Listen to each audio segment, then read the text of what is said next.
Vous venez rester ici pour mendier. Je ne suis pas mendiant. Je ne suis pas mendiant. Je ne suis pas mendiant. Je ne suis pas mendiant. Docteur K, adressez-vous à moi. Docteur K, ne vous laissez pas Je ne suis pas mendiant. Mes chers amis, ça ne sert à rien d'aller dans les réseaux sociaux, dans les débats télé, gesticuler comme un ver de terre dans tous les sens pour obligatoirement montrer que vous avez raison et que les autres ont tort. Il y a des gens qui savent reconnaître votre mauvaise foi. Il faut être objectif et non se perdre dans la subjectivité. Gagner le débat est une chose, c'est ce qu'il essaie de nous dire ici. Et dire la vérité, c'est autre chose. Vraiment, il faut réfléchir avant de parler. Alors, vous est-il déjà arrivé d'être dans une situation où vous avez tort, mais vous voulez obligatoirement avoir raison? Moi, ça m'est déjà arrivé plusieurs fois. Et je suppose que vous aussi. C'est un phénomène que l'on observe dans beaucoup de milieux. Dans les réseaux sociaux, par exemple, tout le monde veut avoir raison. Dans les plateaux télévision, dans les réseaux sociaux, vous pouvez dire que le ciel est bleu, vous trouverez toujours quelqu'un qui vous dira non, c'est pas vrai. On peut faire aussi cette observation chez les enfants. Les enfants qui se chamaillent, voilà, il y a toujours un qui dit c'est elle qui a commencé, c'est lui qui a commencé. Alors, d'où vient ce phénomène pour l'être humain de vouloir obligatoirement avoir raison? C'est ce que nous allons aujourd'hui analyser dans cette vidéo. Pour cela, nous allons analyser un livre très important, L'art d'avoir toujours raison de Arthur Schopenhauer. Nous allons voir qui est Arthur Schopenhauer et nous allons traverser le contenu du livre pour essayer de comprendre ce phénomène et essayer de traverser les ruses que les gens utilisent pour essayer d'être vainqueurs dans le débat. Bon, pour ceux qui ne me connaissent pas, j'ai créé cette chaîne pour organiser la diffusion de connaissances dans la communauté congolaise et nous allons faire beaucoup de sciences de développement personnel. En lingala, cette vidéo est spéciale, je la fais encore en français, mais nous aurons beaucoup de vidéos en lingala. Alors, Arthur Schopenhauer est un philosophe allemand du 18e, 19e siècle.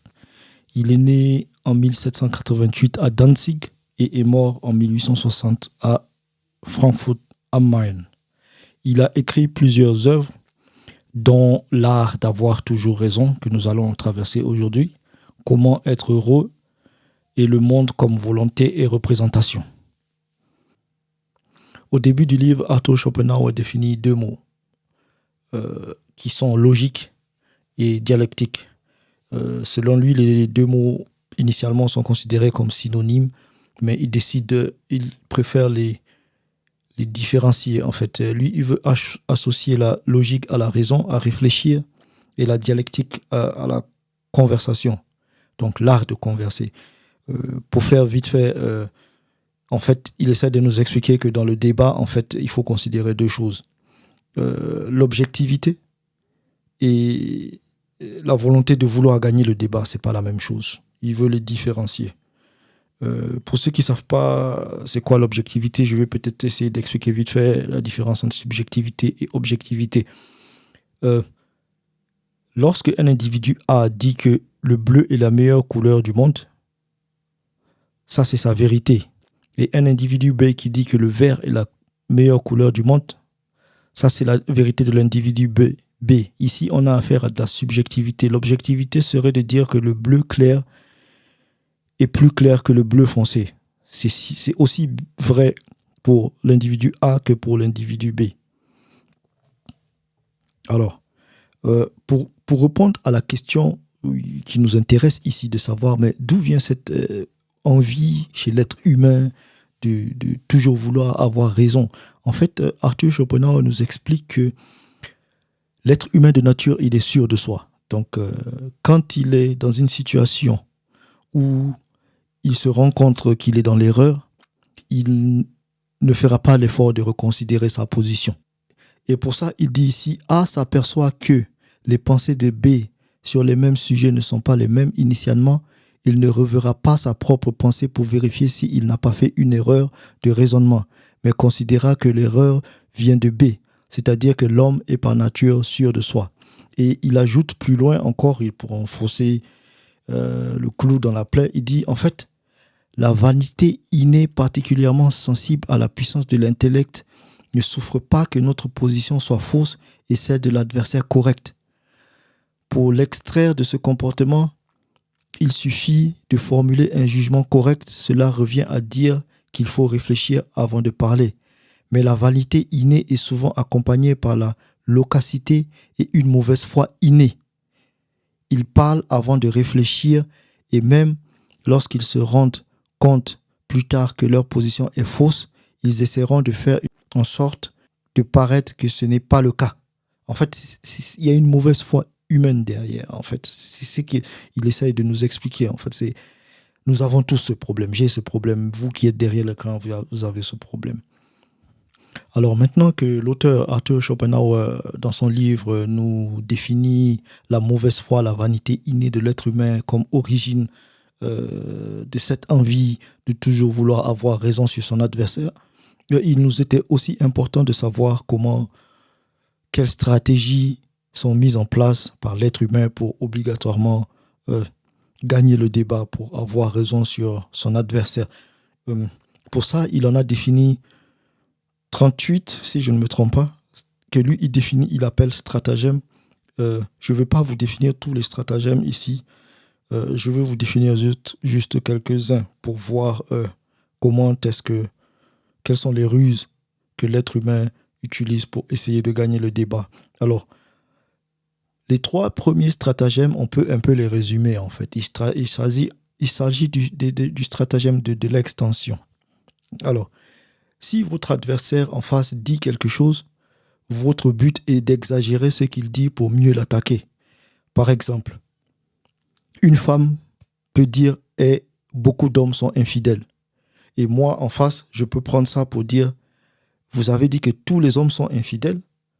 Et en fait, j'exagère. En fait, elle a dit beaucoup, mais moi, je dis tout.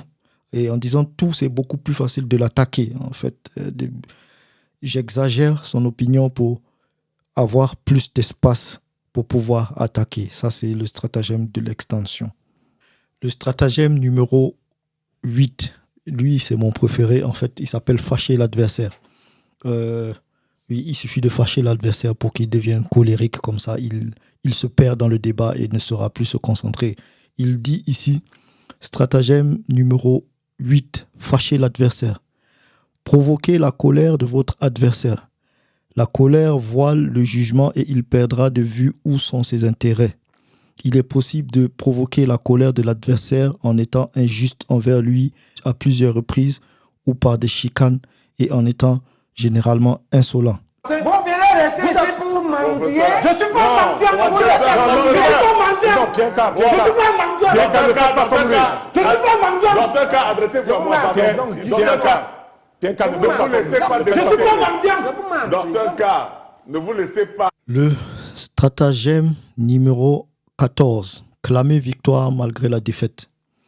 Ça, c'est de la pure mauvaise foi. Alors là, c'est quand vous êtes en train de débattre que vous vous rendez compte que vous êtes en train de perdre, mais quand même vous dites que je suis victorieux.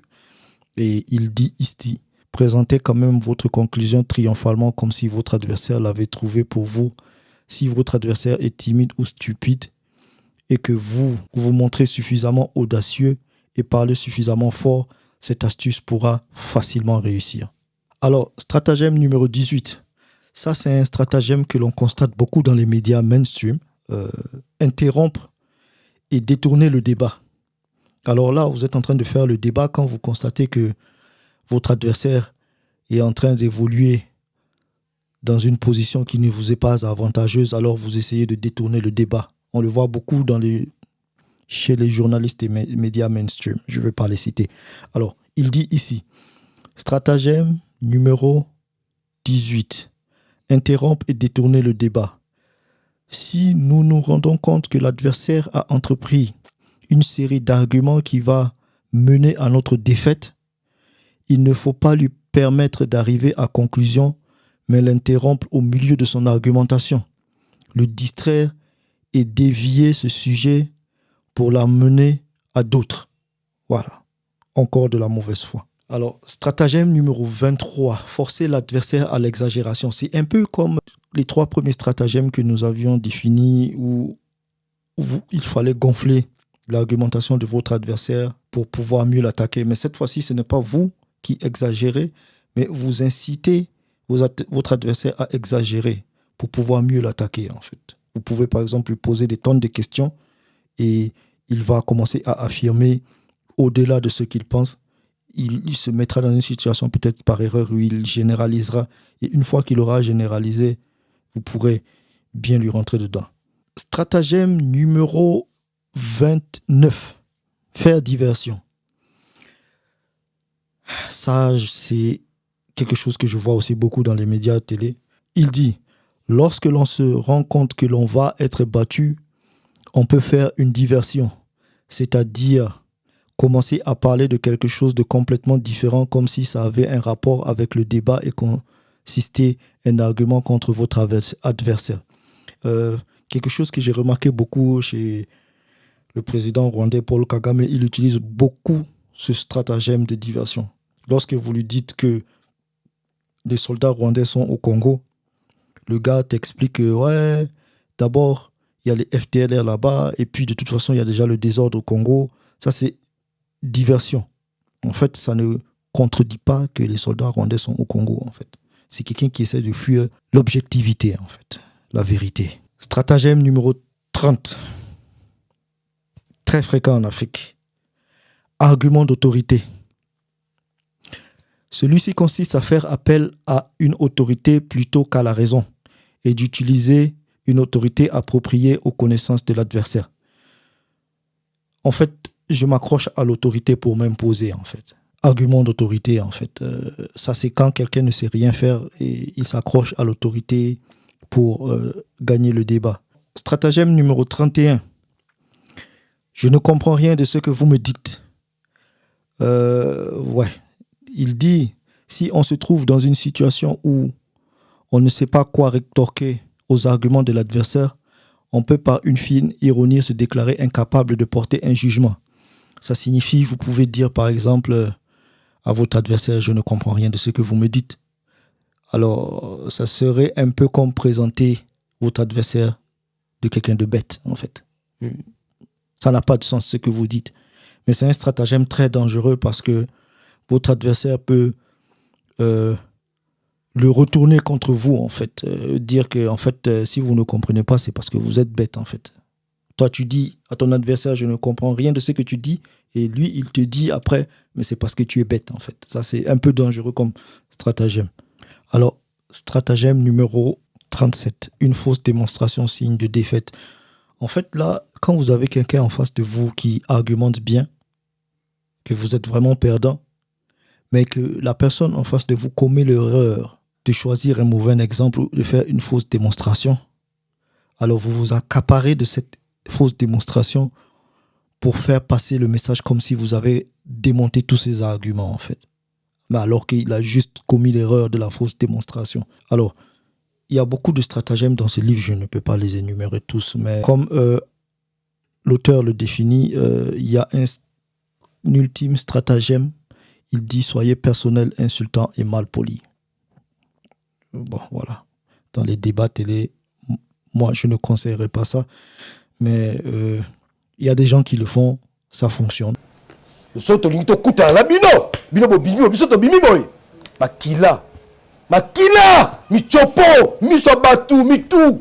va péter.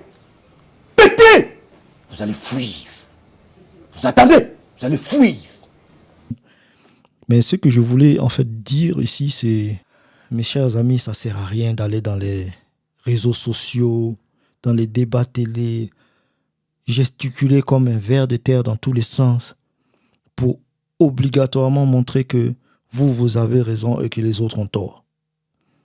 Il y a des gens qui savent reconnaître votre mauvaise foi. Il faut être objectif et non se perdre dans la subjectivité. Gagner le débat est une chose, c'est ce qu'il essaie de nous dire ici. Et dire la vérité, c'est autre chose. Vraiment, il faut réfléchir avant de parler. Si vous voulez connaître tous les stratagèmes, je vous conseille de lire le livre. Le livre n'est pas compliqué. C'est un petit livre que je lis en 2 jours. Voilà. Et on se revoit alors pour la prochaine fois.